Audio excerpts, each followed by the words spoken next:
ഇന്ന് നമ്മൾ ഒരു സാഫ്രോൺ ലസ്സിയാണ് ഉണ്ടാക്കുന്നത് കേട്ടോ.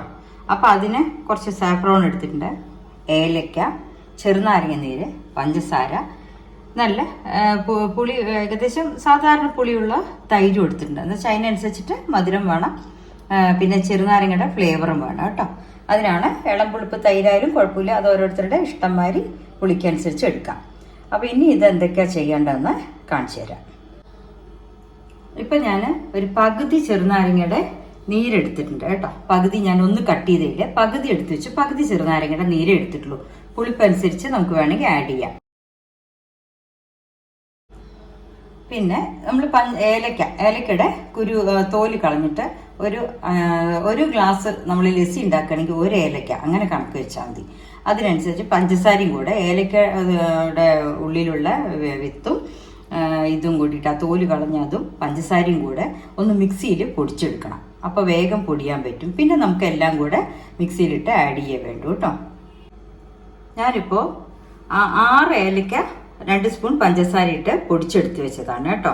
പിന്നെ നമുക്ക് കുറച്ച് ഐസ് ക്യൂബും കൂടെ വേണം, അതും കൂടെ റെഡിയാക്കി വെച്ചിട്ടുണ്ട്. കുറച്ചും കൂടെ ഐസ് ക്യൂബ് എടുക്കാനുണ്ട്, എടുത്തിട്ട് അതും കൂടെ ആഡ് ചെയ്യും. ഇപ്പം നമ്മൾ ഈ ഒരു മിക്സിയുടെ ജാറിൽ ഞാൻ ഒരു 2.5 ഗ്ലാസ് തൈരുണ്ട്, കട്ടിയുള്ള തൈര്. ഞാൻ 4 ഗ്ലാസ് ലസ്സിയാണ് ഉണ്ടാക്കുന്നത്, അതിന് 2.5 ഗ്ലാസ് കട്ടിയുള്ള തൈരുണ്ട്. പിന്നെ കുറച്ച് ഐസ് ക്യൂബ് അത് ഇടണം. ഏലക്കയുടെ പൊടി 6 ഏലക്കയും പഞ്ചസാരയും കൂടെ പൊടിച്ചത്, അത് കറക്റ്റായിരിക്കും കേട്ടോ.